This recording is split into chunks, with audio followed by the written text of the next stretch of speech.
ఓం నమో విఘ్నేశ్వరాయ నమః. ఓం నమో నారాయణాయ నమః. ఓం నమో పరమేశ్వరాయ నమః. ఓం శాంతి శాంతి శాంతి. నమస్తే. మనం ఈ వీడియోలో సర్వాంగాసనాన్ని గురించి తెలుసుకుందాం. మన శరీరంలో ఉన్నటువంటి సర్వ అంగాలను శుద్ధి చేసేటటువంటి ఏకైక ఆసనమే సర్వాంగాసనం. అందుచేతనే దీనికి సర్వ అంగ ఆసనం అన్న పేరును నిర్ణయించారు. సర్వ అంటే మొత్తం, అంగాలు అంటే భాగాలు. మన శరీరంలో ఉన్నటువంటి సర్వ అంగాలను, సర్వ భాగాలను శుద్ధి చేసేటటువంటిదే ఈ సర్వాంగాసనం. మహా అద్భుతమైనటువంటి ఆసనం. ఈ ఆసనాన్ని చేయడం మూలంగా నీ శరీరంలో ఉన్న ప్రతి అంగము సరైపోతుంది. ఇక ఈ ఆసనాన్ని చేసేటటువంటి పద్ధతి: వెళ్ళకిలా పరుండి అరచేతులను భూమాత కాంచి శ్వాసను తీసుకొని నెమ్మదిగా పాదాలను 30 degrees, 60 degrees, ఆ తర్వాత 90 degreesకు తీసుకుని వచ్చి వేయాలి. గొంతు భాగంపై ఒత్తిడి పడేంతగా ఉండాలి. ఆ తర్వాత 2 నిమిషాల నుంచి ఒక 10-15 నిమిషాల వరకు ఉండి ఆ తర్వాత నెమ్మదిగా శ్వాసను వదిలివేస్తూ యథాస్థితికి రావాల్సి ఉంటుంది. ఇక ఈ ఆసనం చేయడం మూలంగా మనకు కలిగేటటువంటి లాభాలు. ఈ ఆసనానికి పేరు సర్వాంగాసనం కాబట్టి నీ శరీరంలో ఉన్నటువంటి ఈ అంగము ఆ అంగం అని కాకుండా అన్ని అంగాలు శుద్ధి అవుతాయి. ప్రధానంగా థైరాయిడ్ సమస్య నుంచి నువ్వు విముక్తి పొందుతావు. పిట్యూటరీ గ్రంథి అనేది అద్భుతంగా పనిచేస్తుంది. నీ మెదడు ప్రశాంతతను పొందిస్తుంది. ఊపిరితిత్తుల యొక్క శక్తి అనేది పెరుగుతుంది. గుండెకు రక్త ప్రసరణ వ్యవస్థ అనేది సాఫీగా సాగిపోతుంది. నీ జీర్ణాశయ రోగాలన్నీ విముక్తి పొందుతాయి. ఉబ్బసం నీ నుంచి విముక్తి పొందుతుంది. ఉబ్బస రోగాలకు ఇది ఒక దివ్య ఔషధం. అంతేకాకుండా శుక్రకణాలు అనేవి నీకు తక్కువగా ఉంటే, పురుషుల్లో శుక్రకణాల సంఖ్య తక్కువగా ఉన్నవారు ఈ ఆసనాన్ని ఆచరించడం మూలంగా శుక్రకణాల సంఖ్యను పెంచుకోవచ్చు. ఇది ఎంతో అద్భుతమైనటువంటిది. పాదాల నుంచి తల వరకు రక్త ప్రసరణ వ్యవస్థ మొత్తం సరైపోతుంది. రక్త దోషాలన్నీ సరైపోతాయి. ఇలా ఎన్నో లాభాలు ఉన్నటువంటి ఈ యొక్క కంటి శక్తి పెరుగుతుంది. ఇలా ఎన్నో లాభాలు ఉన్నటువంటి ఈ ఆసనాన్ని ఆచరించండి. అన్ని లాభాలను పొందండి.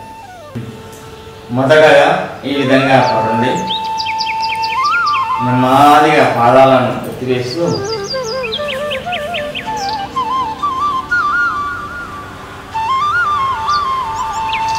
చేతుల సహాయం తీసుకొని ఈ విధంగా లేవవలసి ఉంటుంది.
ఎంత వీలైతే అంత గొంతుపై ఒత్తిడి పడే విధంగా ఉంచి కనుల యొక్క దృష్టిని మొత్తం కాలి బ్రొటనవేళ్లపై ఉంచితే ఇంకా మంచిది. ఆ తర్వాత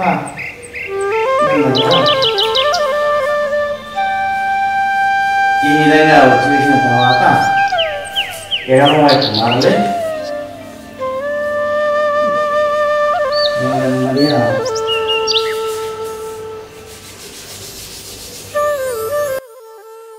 మనం మన ప్రాచీనుల రుణాన్ని ఏ విధంగా తీర్చుకోవాలి అంటే వారు చెప్పినటువంటి అంశాలను ఆచరించడం మూలంగానే మనం వారి యొక్క రుణాన్ని తీర్చుకోవచ్చు. ఒక అంశాన్ని మీరు బాగా గుర్తుంచుకోండి. మనం భారతీయ సాంప్రదాయాన్ని అభివృద్ధి పరచాలి అంటే, సనాతనమైనటువంటి భారతీయ సాంప్రదాయాన్ని మనం అభివృద్ధి పరచాలి అంటే ఆ మహానుభావులు ఆ మహర్షులు చెప్పినటువంటి వాటిని మనం ఆచరించడం మూలంగానే మనం అభివృద్ధి పరచగలము అన్నటువంటి ఒక విషయాన్ని మీరు ఖచ్చితంగా గుర్తుంచుకోండి. వారు చెప్పిన దాన్ని ఊరికే నోటితో ఒలివేస్తే మాత్రం మనకి ఏ రకమైనటువంటి ప్రయోజనము ఉండదు. మన భారతీయ సాంప్రదాయం అనేది రోగం లేని ఆరోగ్యవంతమైనటువంటి శరీరాన్ని ఉంచుకోవడమే మన భారతీయ సాంప్రదాయం. అందుచేతనే మన శరీరాన్ని ఆరోగ్యంగా ఉంచుకోవడం కోసం ఆ పతాంజలి మహర్షి ఈ ఆసనాలను మన శరీరాన్ని ఆరోగ్యంగా ఉంచుకోవడం కోసం రూపొందించాడు. మన శరీరానికి మనస్సుకు ఎంతో అవినాభావ సంబంధం ఉంటుంది. శరీరం శుభ్రంగా ఉంటేనే మనస్సు శుభ్రంగా ఉంటుంది, మనసు శుభ్రంగా ఉంటేనే శరీరం శుభ్రంగా ఉంటుంది.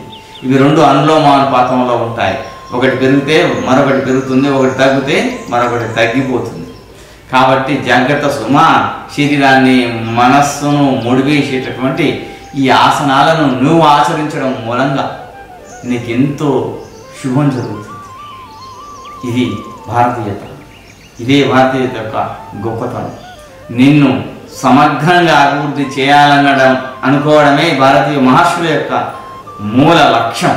ఆ మూల లక్ష్యాన్ని నువ్వు ఆచరించాలంటే నీ శరీరాన్ని సంపూర్ణ ఆరోగ్యంగా ఉంచుకోవాలి. నీ శరీరాన్ని సంపూర్ణ ఆరోగ్యంగా ఉంచుకోవడం కోసం ఏకైక ఆసనమే ఈ సర్వాంగాసనం. కాబట్టి ప్రతి ఒక్కరూ ఆచరిస్తారని భావిస్తూ